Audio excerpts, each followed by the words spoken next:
Before I answer the question, why is this here? I need to do a little housekeeping on our first reading from St. Paul. How many, other than my wife, she answered these questions earlier in the week, how many women here have a distaff? A distaff. It was in the first reading. Paul said, you know, the woman that applies her fingers to the distaff and spindle. How many here have a distaff? How many know what a distaff is? You know, a deacon doesn't have much authority in the church. But I will give all the women here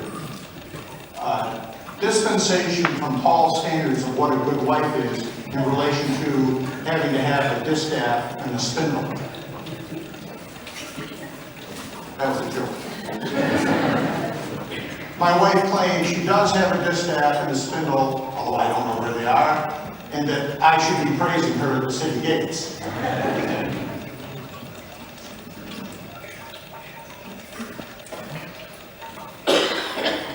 I studied to be a deacon for 7 years. Every year in the schedule, they had something on November 15th. And every year, I would raise my hand and say, you know, you don't have to schedule something on a holiday in Michigan. About the 6th year, all of a sudden, they came to me and said, Greg, you have a special scrutiny just for you. It's on November 15th.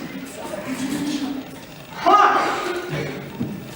So, that morning I hunted, went off to my special scrutiny, showed up, answered some questions that didn't have much to do with anything, and I guess it was just the thing as, was I going to show up? I'm here today, and I was here last night, when my secular self would love to be in my hunting blind. But I'm here today to share with you my talent. Not out of obligation, but out of love. There's a big difference. So, as you might say, I came out of the woods to share my talent with you. But let's take this example a little further. We need no further to look than our pastor. I'm sure on his day of ordination, he was not thinking, oh, after this is all done, I get to go to Montague.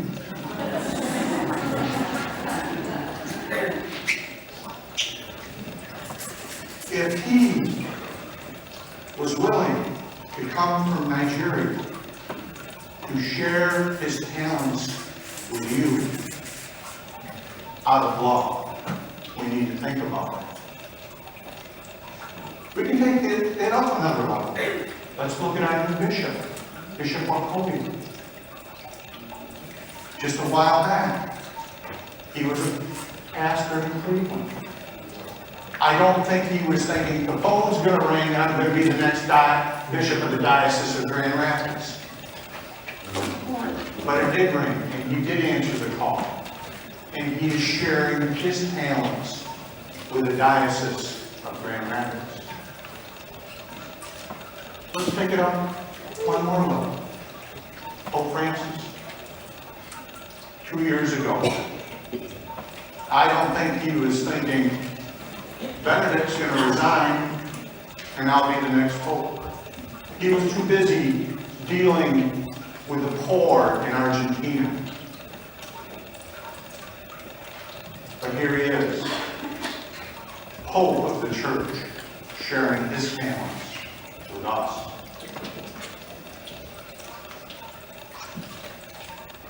We, as a faith community, are called to share our talents under the guidance of Father Peter with the communities of White Lake and Montague. We are to be the hands and feet of Christ to the communities in which we live and serve. We are to use our talents. And when I say talents, I want to be very clear. Talent means time, treasure, and the God-given gifts you have been given. Now, I don't know what gifts you've been given, but you've certainly been given gifts. As many of you well know, mine is insane. Thank God we have these young people here to be an inspiration to us today. What a gift to the church. Thank you. We are not to be on the sidelines with our gifts. We are not to bury our gifts. They are to be used for the glorification of God and the church. If this church isn't moving forward, if it isn't marching forward, we're moving behind, we're stagnating, we're moving back. And in that regards, I'd like to mention the capital campaign. Part of what we do, part of the gifts that we have, need to be orchestrated by a conductor. And that's why we have a pastor. Father Don, the pastor before Father Peter, started this capital campaign. He had a vision. He had an image. And that's part of his job. That's part of his responsibility, to have a vision for this church that we ourselves may not have. That vision was passed along to Father Peter. And Father Peter continues that vision. We have to have assent of mind and will to that vision, which means it's up to us to follow the conductor in where he wants to lead us. To use our time, treasure, and talent as he directs. Now, I'm sure all of you, most of you are probably like me. There are certain parts of the capital campaign that I go, wow, I can see how this is going to make the church grow.